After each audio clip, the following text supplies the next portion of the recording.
Welcome to the Cheat Sheet, where we decode success for creators, professors, and business owners. I'm your host, King Musa. Today, we're focused on exploring the legal side of higher education and governance with a special focus on the role of the university counsel. Joining us today is Damon Derrick, the Vice President and General Counsel at Stephen F. Austin State University. Damon is responsible for overseeing the legal matters of the university, ensuring that SFA operates in the bounds of the law while also fostering a supportive environment for students and faculty. We're excited to dive into his journey and unique responsibilities that comes with his role. Welcome, Damon. Howdy. Thanks for having me. I see why you hide. I see why you keep everything under lock. Yeah? Do you? Yes. So welcome. Thank you. I'm so glad you're here. You know, I thought I wasn't gonna get you, but we have you now. You know, before we get started, it is October. Homecoming's going on. Yeah. College football is going crazy. I don't know what's going on this year. Whoa.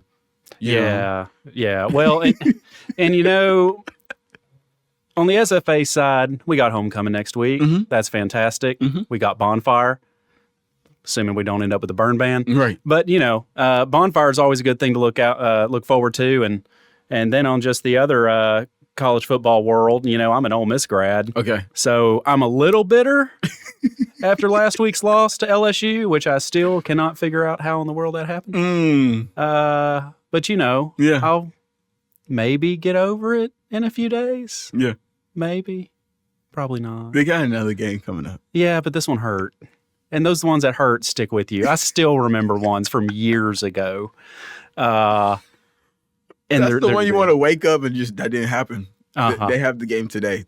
There was like a 4th and 26 play against Arkansas multiple years ago that never should have happened. And it did. So that's just life of an Ole Miss Rebel. Got you. You got to roll with it. Because, you got to be prepared for whatever nonsense might come your way. Yeah. So what is the purpose of homecoming? Homecoming is a time where the alum get to come back and they get to, you know, revisit the glory days of college. You know, people say, you know, there's that phrase that high school is like the greatest time of your life. Wrong. No, that's bull. Never. It's totally college.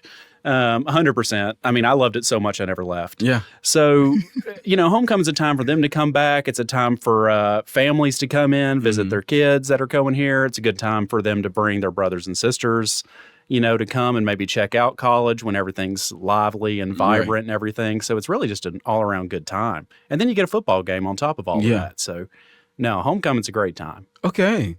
I do like homecoming. All right. That gives me something to look forward to, you know, because I've been here and I've been trying to figure out, is it just the game or, you know, what are all the other things? But to know is the alumni, it's everybody coming back home. That's one thing to be excited.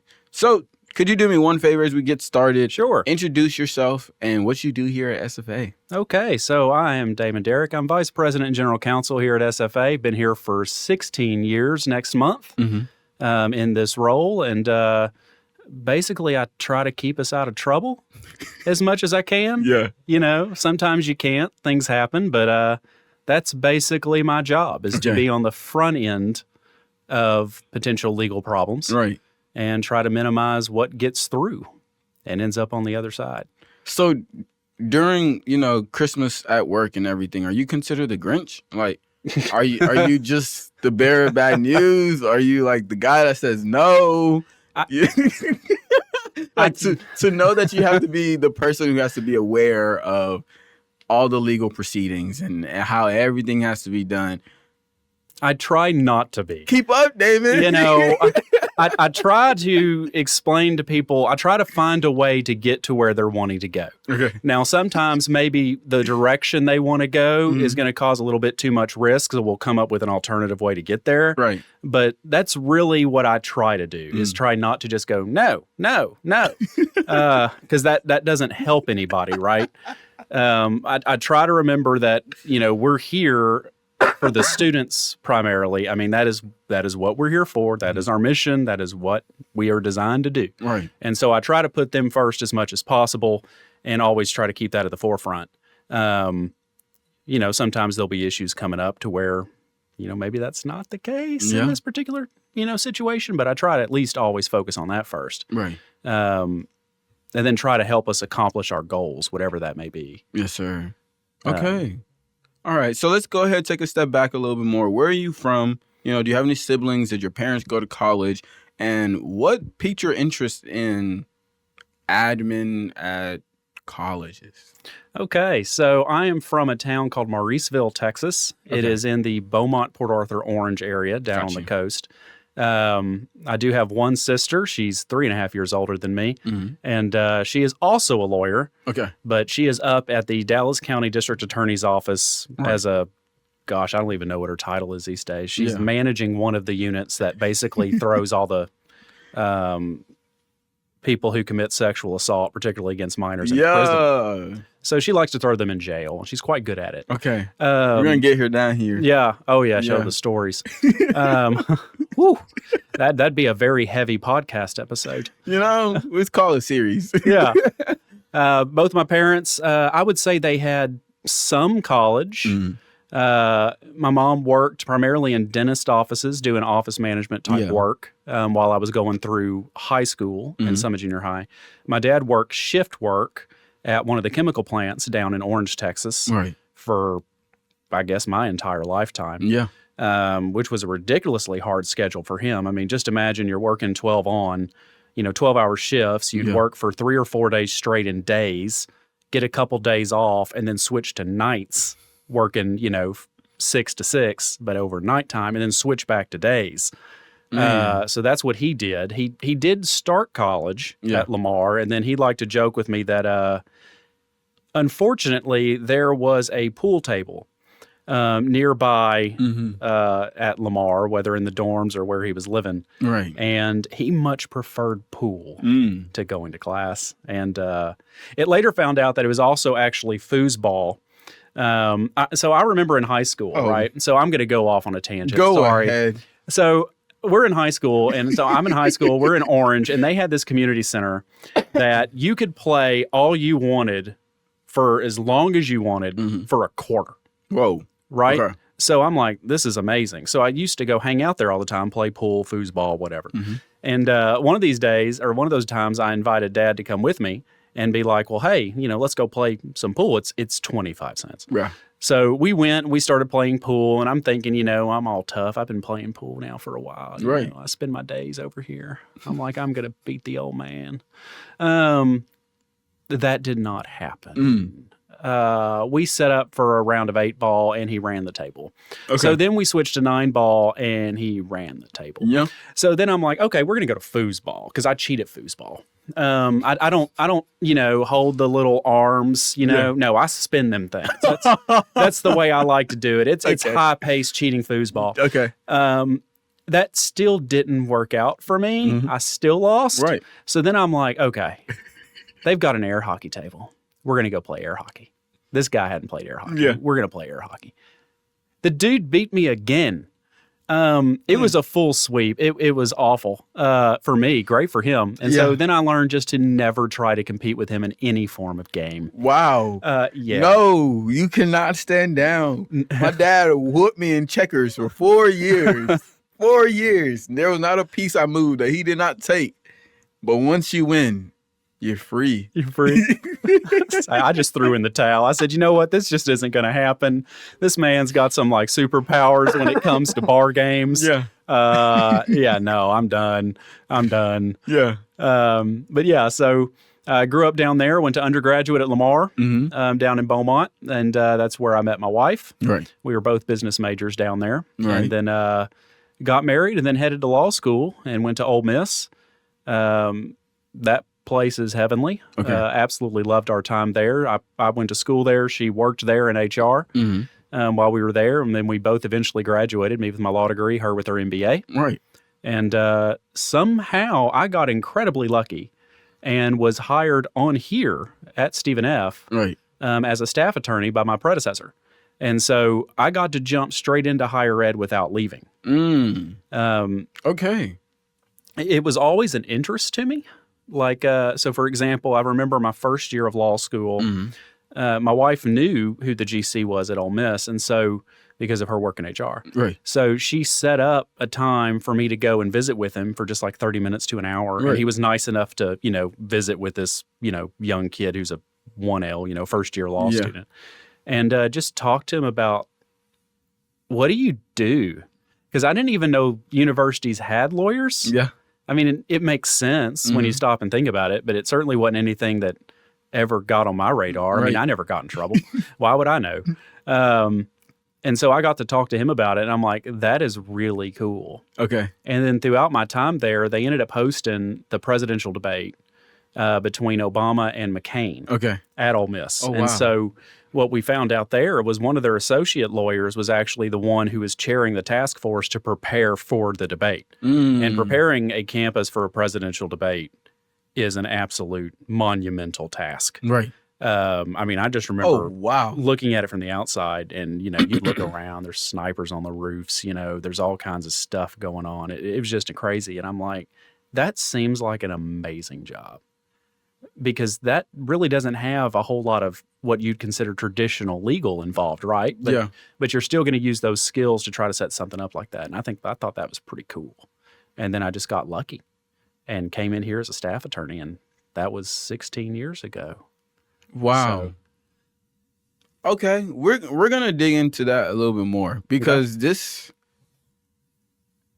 is incredible, and I'm still trying to put the story together, because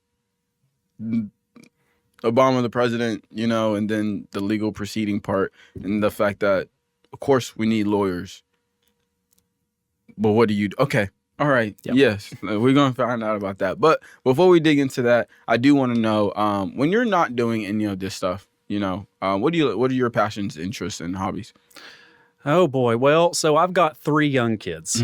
They are currently 5, 4, and 2. Okay. The 2-year-old's about to be 3. They are now my hobbies. Yeah. They tend to take all your free time. Yeah. Particularly when they're that young.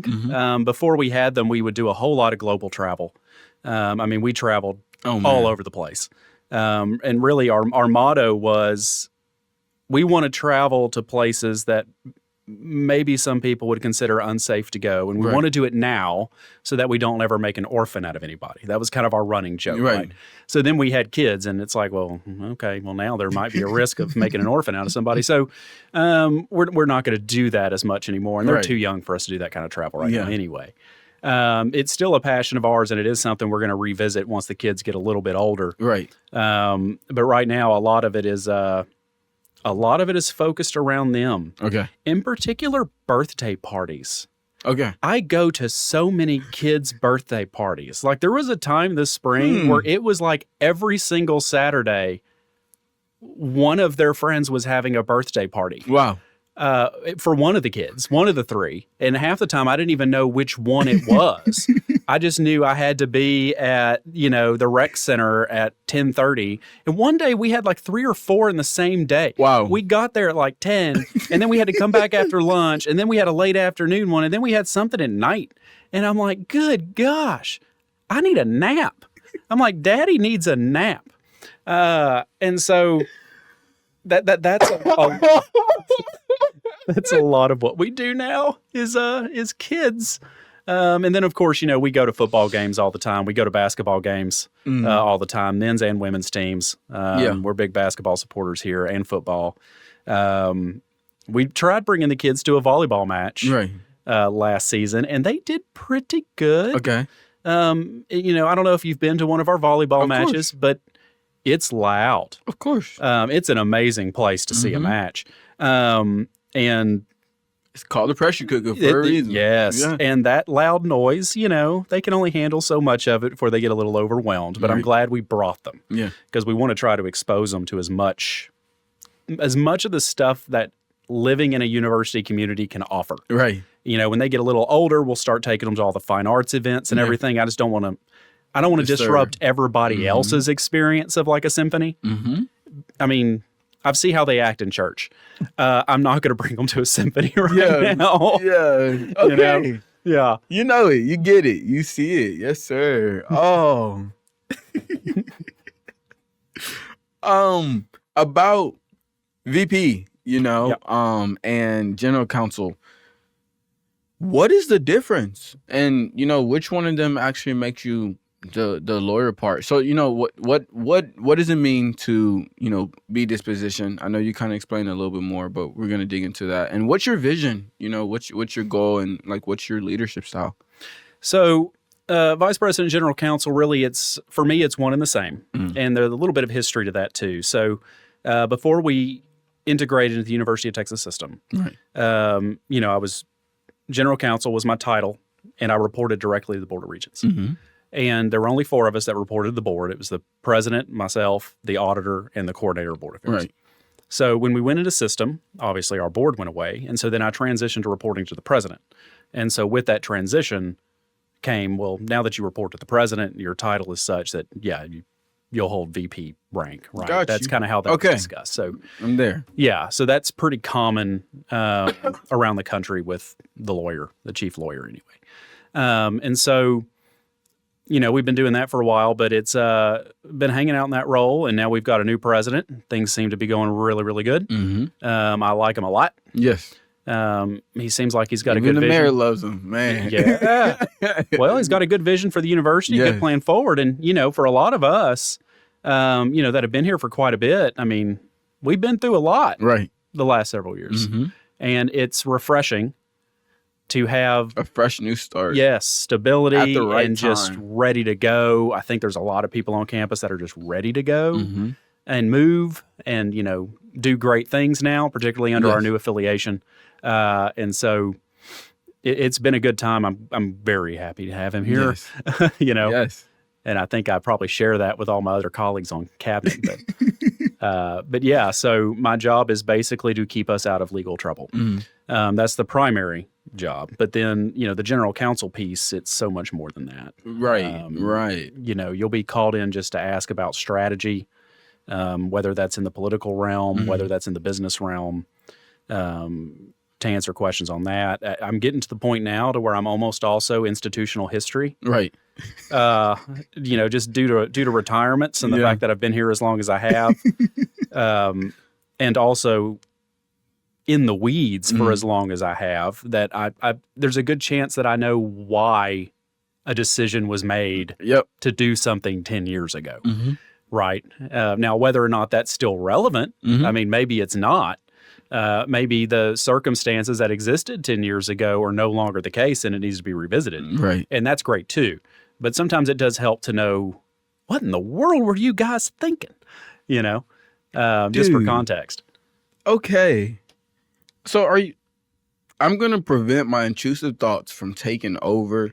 Please, my curiosity be managed today, because I'm totally curious about the rooms you're in. So are you the guy who's just the fly on the wall? Like, you're in the room, you're taking notes and you're getting everything prepared. Like, you're grabbing all the information, things are being presented, or like, do you actually have to be like actively engaged in all of these like meetings and stuff like that, and running it and guiding it and speaking and everything else like that? Like, Actively are engaged. you Clark Kent?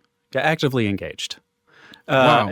Actively engaged. In most circumstances. Now, I mean, if they're talking about something that I just Yeah. don't have an opinion on, that I don't weigh in on. But most of the time, most of the time it's active engagement. The thing is that this industry, the higher education industry, has become so heavily regulated that there are legal issues around every single corner. Mhm. One of the things that I try to describe, so occasionally students will come to me because they're thinking of going to law school or something. They Yeah. want to talk to somebody, and I'm always Yeah. happy to talk to students. So I'm like, yeah, come on in, we'll talk about it. And usually I try to talk them out of it. But, they kind of ask, what is it you do? And I go, think about it this way. A university is basically a small city, if you think about it. Yes. We have residents. They live on campus. We have dining establishments. We have utilities. We have recreation. We have everything that you would think of having in a city, but in a microcosm. Yep. Right? And so if you can think of an issue that may arise at a city level, it very well could arise at a university level too. Mm-hmm. Right? We just got a different population than the general city. Right. And so I tend to try to explain it that way. And that usually helps quite a bit, because then you start thinking about just what you do every day when you're not at school, and you're like, oh, yeah, Yeah, that is a lot. It's a lot. All right, Superman. That's interesting. How did you get? Well, you gave me the quick synopsis of how you got here and got the position. How long have you had it? What has been the experience of it? What is the day-to-day life, and what are some challenges? So when I started, I was probably a staff attorney for about a year and a half, roughly. Right. At a point about that time, my predecessor, called me into her office, and I have a very vivid memory of this. It calls me into my office and is, saying that, by the way, I want to let you know I'm taking a job up in the Northeast. And I'm like, oh, okay. Well, I was the only other lawyer, right? Yeah. So the board didn't really have a choice at the moment. And so they appointed me interim general counsel. And I'm Right. like, this is insane, but okay. I haven't been practicing nearly long enough to do this job, but okay, let's see what happens. So it was really being thrown into the fire. Mm-hmm. They conducted a national search somehow, some way, probably mostly through relationship building. Right. I somehow managed to land the gig. And that was, probably about 14 years ago. Right. And so I've been general counsel ever since then. And it's been a ride. Right. I mean, you talk about learning on the fly on a whole lot. Mm-hmm. My office sees issues all over the gambit. Obviously there's contracting. That's how a lot of people on campus interact with my office if they're lucky. Yeah. It's something, as simple as contracting, but, I'm also serving as I'll say one half of the university's real estate officer. Mm-hmm. I'm currently also the compliance officer. We're about to hire one of those, thankfully. Thank you. The privacy officer. The hats never end. Dude. The public information officer. So, yeah, it's a long line of hats, and you get involved in everything from employment matters to open government matters to constitutional law. There's quite a bit of that because we're a state agency. Mm-hmm. To just general administrative stuff. It's a lot of fun because no day is ever the same. Right. You have no idea what you're going to walk into. If I was just to take this week, Right. I spent Monday and Tuesday chairing a search for a position. Mm-hmm. We were doing interviews and everything from 8 o'clock till the end of the day, straight. That was Monday and Tuesday. And then yesterday, the president and I were on the road visiting with some community colleges up north to talk to them about, how can SFA help you? What do your students need? We'd love to have them. What are some programs we can collaborate on? Mm-hmm. We don't want to steal your people. We're not after stealing your students, but we would like to be able to help them move on to a Right. junior and senior year. And so we had those discussions and then came back for a 4 o'clock initial strategic planning meeting. So that was just the last 3 days. Yeah. Very little of which, as it probably sounds, touches on the law or what you would traditionally think of as a legal matter. Yeah. Right? That's peppered in, throughout meetings and everything else as issues come up. So every day's different. You've got to just move on the fly. Okay. Because you don't know what you're going to get. Yeah. I remember an issue we had several years ago where we had hogs tearing up the azalea garden, Mm-hmm. wild hogs. And, we had some faculty at the time that wanted to just shoot them in the head. And I'm like, yeah, I agree. Shooting them in the head does sound like a good time. But we're in the city limits. And I don't really want PETA banging down our door, when inevitably it goes viral that you wanted to shoot hogs in the head. So how about we just hire a trapper and they take the hogs out of the county, out of the city, and the hogs do whatever they want. So as far as I'm concerned, the hogs that were rooting up our azalea garden are living their best life. They're in some hog sanctuary somewhere. Yeah. So you get random stuff like that sometimes to where you're like, hold up, what? I didn't have this on the agenda for today, but okay, let's talk about that. I don't even know. It's eventful. We can at least start there. It's eventful. most of the other people that I meet chairs, I meet deans, I meet the president, the provost, all department heads, all these different spots, right? They're just given the chance to organize, cooperate, and, push out a vision. Like, it's okay, we can adjust on the fly, right? You're where people get depression at the future and the past. Things that have happened, and if you look at the past, you kind of get paralyzed and fear, Right. and anxiety. Yeah, you're the future in the past. So when it comes to a vision, a plan, even a leadership style, right? What is yours, and how do you use one in your position, knowing that you're either reacting or proacting?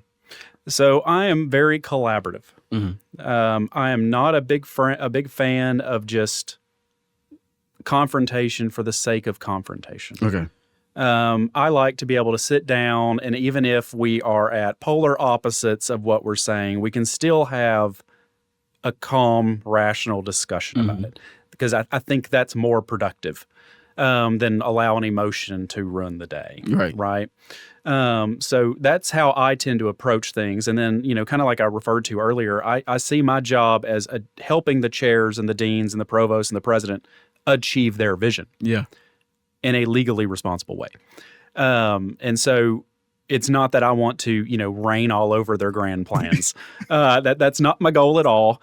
My goal is to help them achieve that vision in a way that does not put the university at too high of risk. Mm-hmm. Now, you can't eliminate all risk. That's not possible. If you did, you would be paralyzed. Right. And you would never do anything, and you never move forward, and we might as well close the doors of this place. Yeah. That's not our mission. That's not what we're here for. You can't eliminate all risk. Yeah. You just have to decide what risk are you comfortable accepting, and that you would be comfortable with any consequences that may come. But still move forward to do what's best for the student. Yeah. Because that is why we're here. We're here for you guys, and that's what I try to do, is try to help them achieve that goal, whatever that might be. Yeah. And, along the way, I can tell them that, have you thought about this? Yeah. Okay, so now if we do X, Y, Z, what is your plan if this other thing happens along the way? Trying to get them to think ahead, because, I'm trained to think that way. Yeah. I'm trained to think about all the different ways this may go sideways. And so I'm trying to get them to think, because I don't have the answer for them. I'm not I'm not the academic unit head. Yeah. I'm not in there. I'm not in their field of study.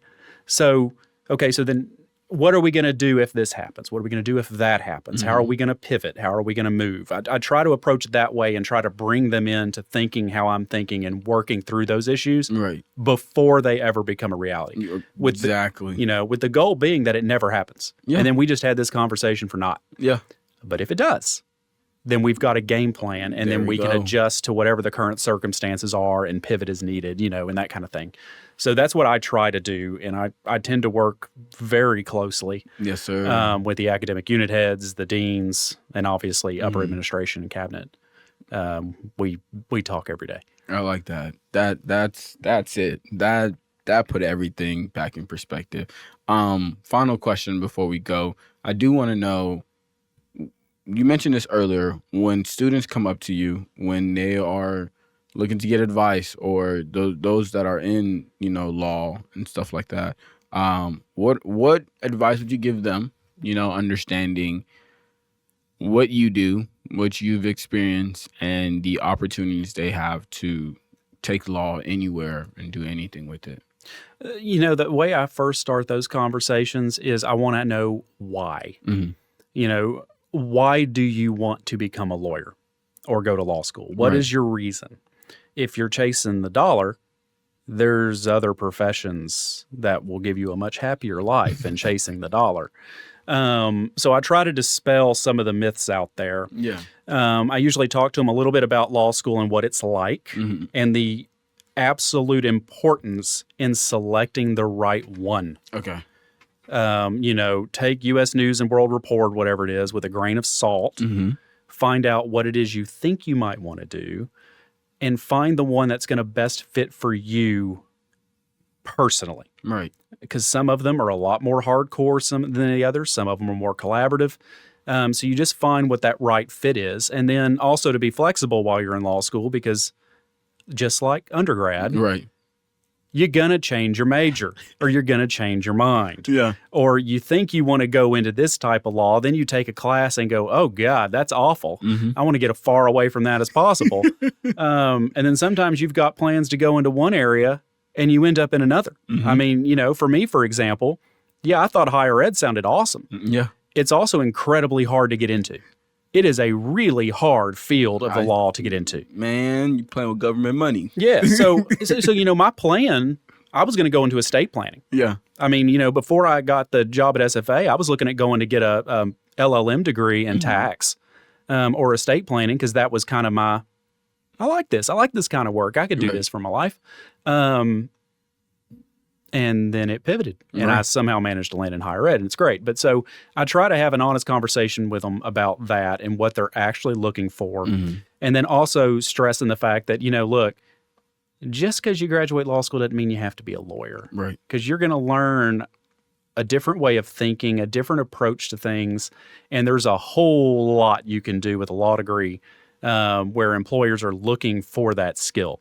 The big question, or the big thing they need to determine, is whether or not the payoff's going to be there. Yeah. Is it worth the additional student loans in order to go through law school? Because it ain't cheap. It's ridiculously expensive.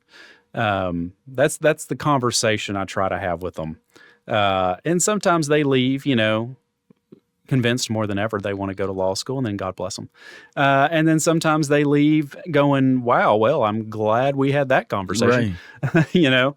And that's honest, and that's good. Yeah. Yeah. Because, you know, I wish people would have had that kind of honest conversation with me. And, you know, don't get me wrong, I loved law school. I loved it.